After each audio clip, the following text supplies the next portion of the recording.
दोस्तों नमस्कार। स्वागत है आप सभी का अपने यूट्यूब चैनल टॉपर क्लासेस में।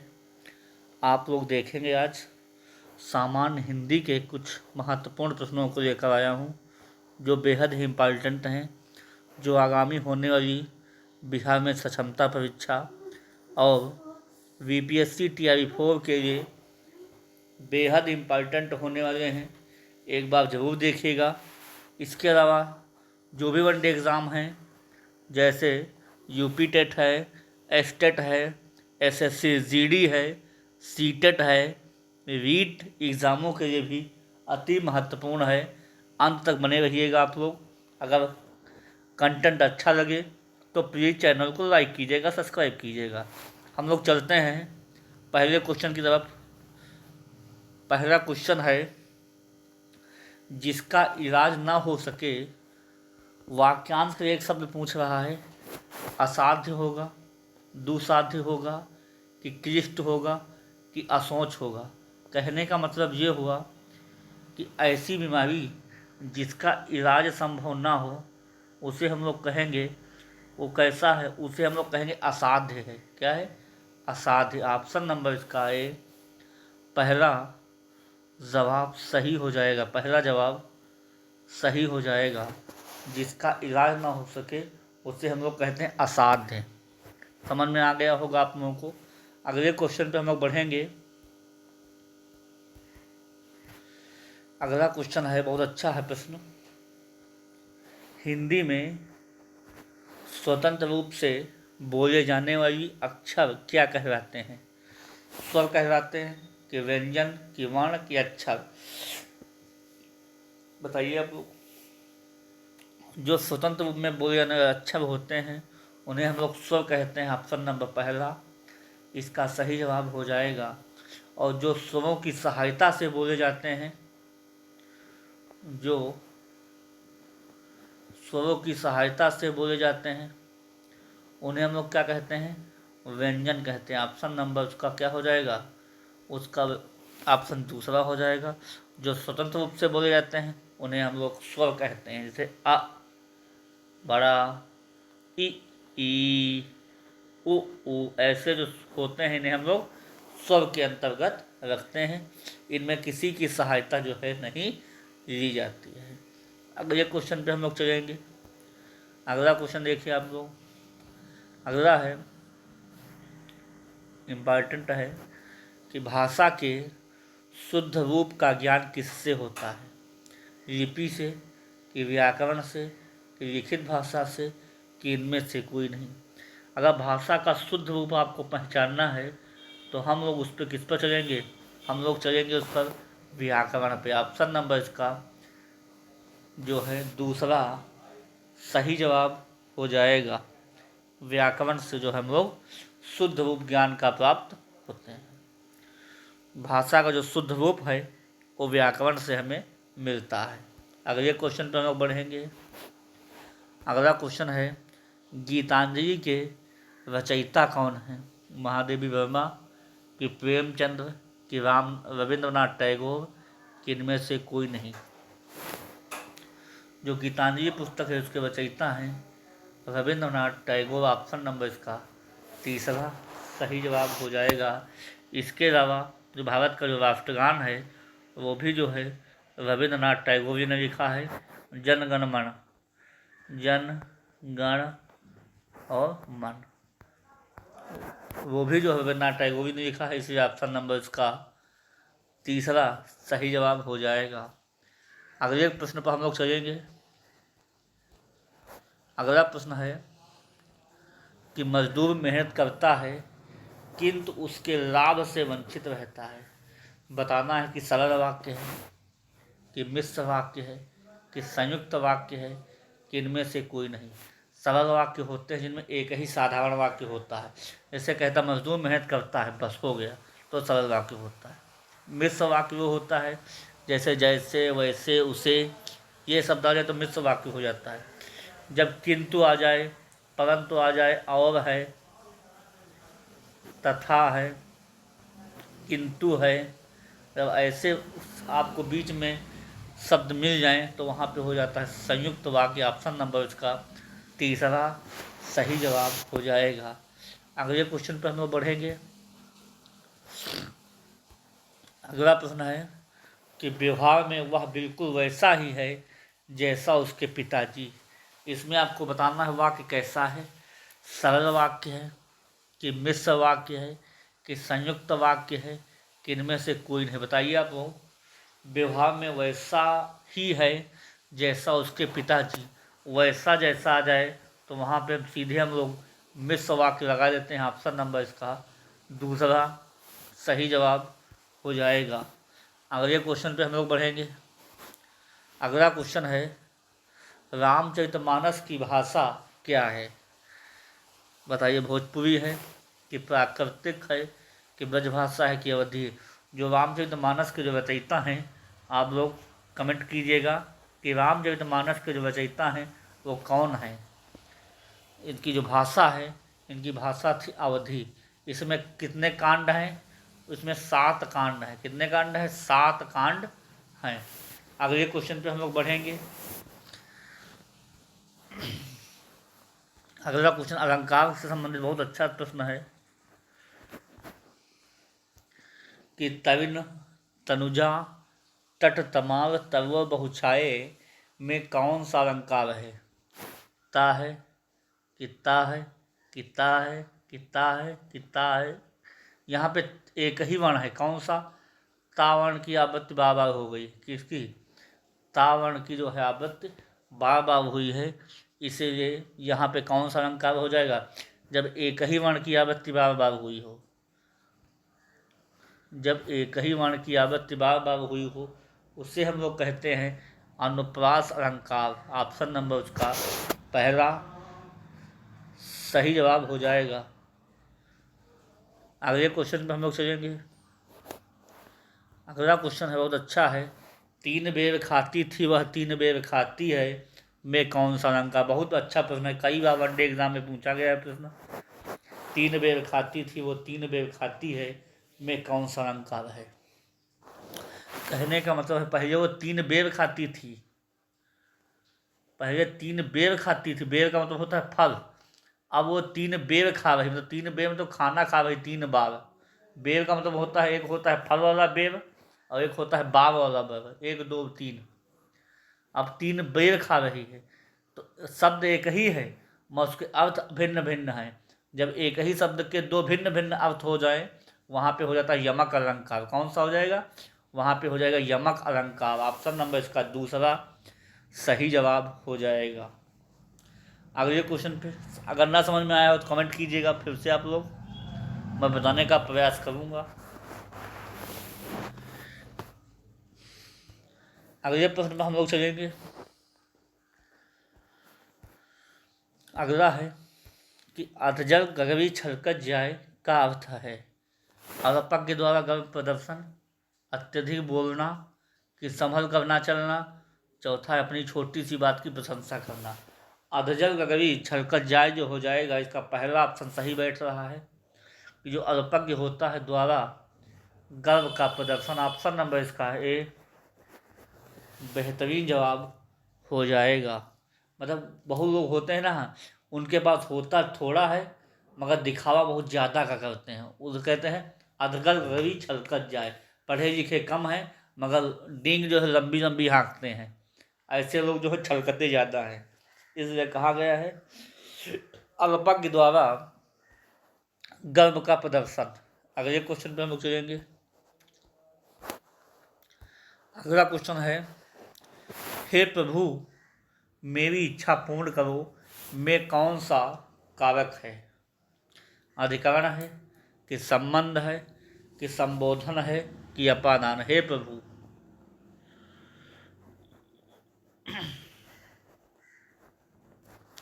हे प्रभु, जो ये चिन्ह आया है विस्मय बोधक वाला, ये हमें बताता है कि संबोधन कारक है। ऑप्शन नंबर इसका तीसरा सही जवाब हो जाएगा। अगले क्वेश्चन पे हम लोग चलेंगे, देखेंगे कैसा है।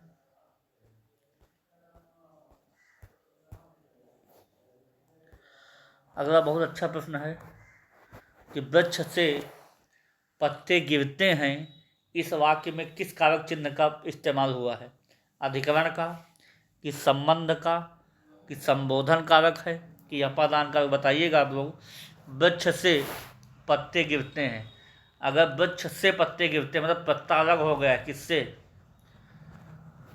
पत्ते अलग हो गए हैं, किससे? वृक्ष से अलग हो गए हैं। तो यहाँ पे जब कोई चीज़ किसी से अलग हो जाती है तो वहाँ पे अलगाव की स्थिति में जो है, अलगाव की स्थिति में जो है अपादान कारक हो जाता है। ऑप्शन नंबर इसका चौथा सबसे बेहतरीन जवाब हो जाएगा। अगर आप लोगों को मटेरियल अच्छा लग रहा हो, क्लास अच्छी लग रही हो, तो प्लीज़ चैनल को लाइक कीजिएगा, सब्सक्राइब कीजिएगा और अपने दोस्तों में शेयर कीजिएगा। चलते हैं हम लोग अगले क्वेश्चन पे।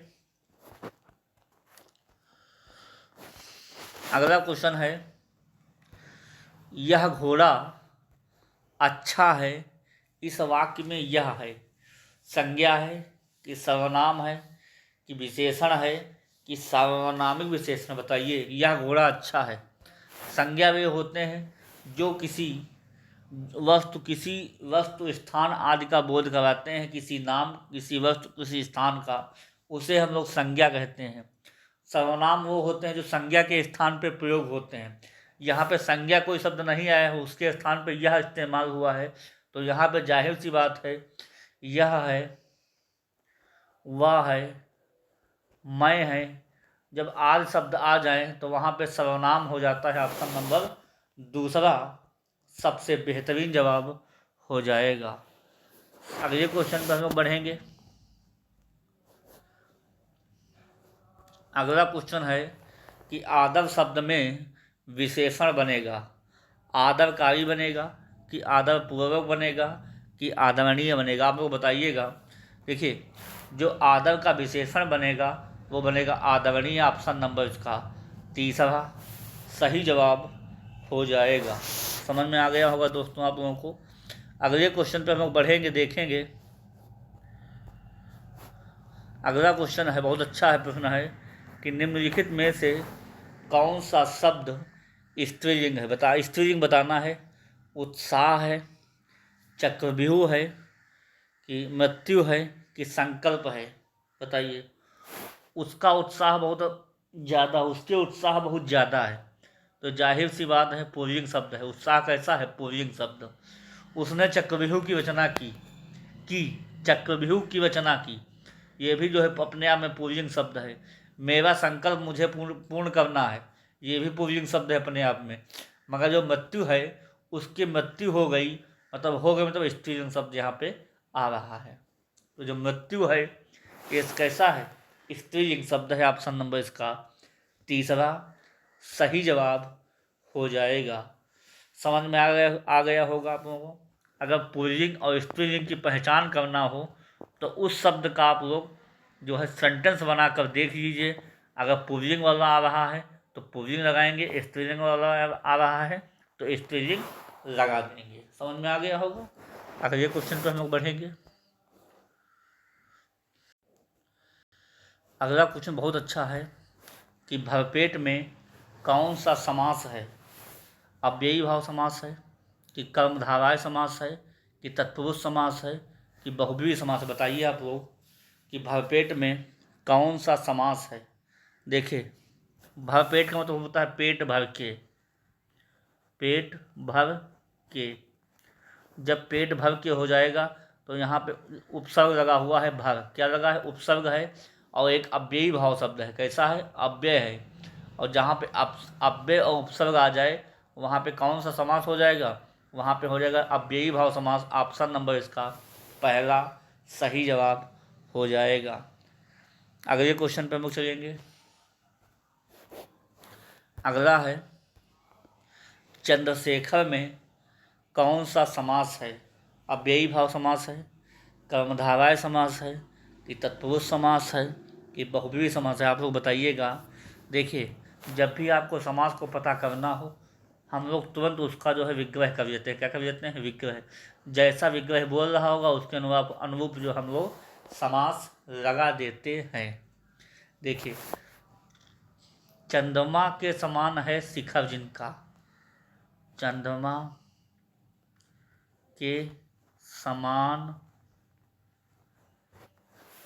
चंद्रमा के समान शिखर है जिसका, अर्थात कौन होता है?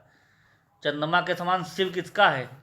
अर्थात शिव जी। शिखर का मतलब होता है शिव। चंद्रमा के समान शिखर है जिसका, अर्थात कौन हो जाएगा? शिव जी। किसी तीसरे का बोध हो रहा है, और जब तीसरे का बोध होता है तो वहाँ पे बहुव्रीहि समास होता है। ऑप्शन नंबर इसका चौथा सबसे बेहतरीन जवाब हो जाएगा। समझ में आ गया होगा दोस्तों आप लोगों को। अगले क्वेश्चन पे हम लोग बढ़ेंगे, देखेंगे।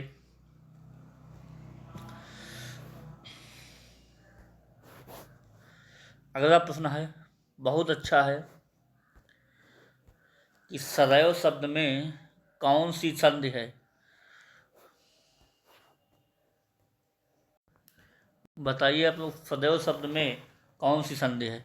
यण संधि है, कि व्यंजन संधि है, कि वृद्धि संधि है, गुण संधि है? जब भी आपको संधि पकड़ना हो, यहाँ पे कितनी मात्रा लगी हुई? 2 मात्राएं। जब आय लगा हो और औ लगा हो, जब ये दोनों आपस में मात्राएं लगी हों, तो वहाँ पे हम लोग कौन सी संधि लगा देंगे? वहाँ पे हम लोग लगा देंगे वृद्धि संधि। ऑप्शन नंबर इसका तीसरा सबसे बेहतरीन जवाब हो जाएगा। सदैव में कौन सी संधि हो जाएगी? वृद्धि संधि। और जहाँ पर एक मात्रा होता है वहाँ पे कौन संधि हो जाती है? वहाँ पे संधि हो जाती है गुण संधि। अगले क्वेश्चन पे हम लोग चलेंगे। अगला और अंतिम प्रश्न रहेगा इस सेशन का, कि निम्नलिखित वाक्यों में से किस में आकर्मक क्रिया प्रयुक्त है? आकर्मक क्रिया का मतलब वो होता है जिसमें कार्य नहीं हो रहा होता है, मतलब क्या का जवाब हमें नहीं मिलेगा, वहाँ पे होती आकर्मक क्रिया। शिशु सो रहा है, बालक खेल रहा है, तीसरा है छात्र पढ़ रहा है, छात्रा लिख रही है। जहाँ पे हमको क्या का जवाब मिल जाएगा, वहाँ पे सकर्मक क्रिया हो जाएगी। कौन सी हो जाएगी? सकर्मक क्रिया। छात्र क्या कर रहा है? छात्र, यहाँ पे होगा छात्रा जो है, छात्रा क्या कर रही? छात्रा लिख रही है। हमें क्या का जवाब मिल गया है, इसलिए यहाँ पे हो जाएगा सकर्मक क्रिया। कौन सी हो जाएगी? सकर्मक। छात्र क्या कर रहा है? छात्र पढ़ रहा है, तो यहाँ भी सकर्मक क्रिया हो जाएगी। बालक क्या कर रहा है? बालक खेल रहा है, यहाँ भी जो है सकर्मक क्रिया हो जाएगी। शिशु रो रहा है, शिशु क्या कर रहा है? रो रहा है, जो रोना होता है ये आकर्मक क्रिया में आ जाएगा। ऑप्शन नंबर पहला सही जवाब हो जाएगा। रोना, सोना, हंसना, ये जो क्रियाएं होती हैं ये सब आकर्मक क्रिया के अंतर्गत आती हैं। ये जो है कार्य, इन शब्दों में जो है कार्य जो है नहीं जोड़ा जाता है। तो यहाँ पे कौन सा विकल्प हो जाएगा? विकल्प नंबर 1 शिशु जो सो रहा है, ये एक प्रकार की आकर्मक क्रिया हो जाएगी। तो दोस्तों ये छोटा सा प्रयास कैसा लगा आप लोग बताइएगा कमेंट करके। ऐसे ही चुनिंदा क्लासेस को देखने के लिए टॉपर क्लासेस से जुड़िए, और भी हमारे यूट्यूब चैनल पर जो है हिंदी की क्लास, जीके जीएस की क्लास, मैथ की क्लास, पर्यावरण की क्लास, आज जो क्लासेस जो है बहुत अच्छे अच्छे क्वेश्चनों के साथ पड़ी हुई हैं, आप लोग देख सकते हैं। अगर कंटेंट अच्छा लगे तो प्लीज़ चैनल को लाइक कीजिएगा, सब्सक्राइब कीजिएगा। फिर इसी क्लास में जोश और उमंग के साथ मिलूँगा। तब तक के लिए वाणी को विराम, और अपनी तैयारी मजबूत करते रहिएगा। Okay, thank you.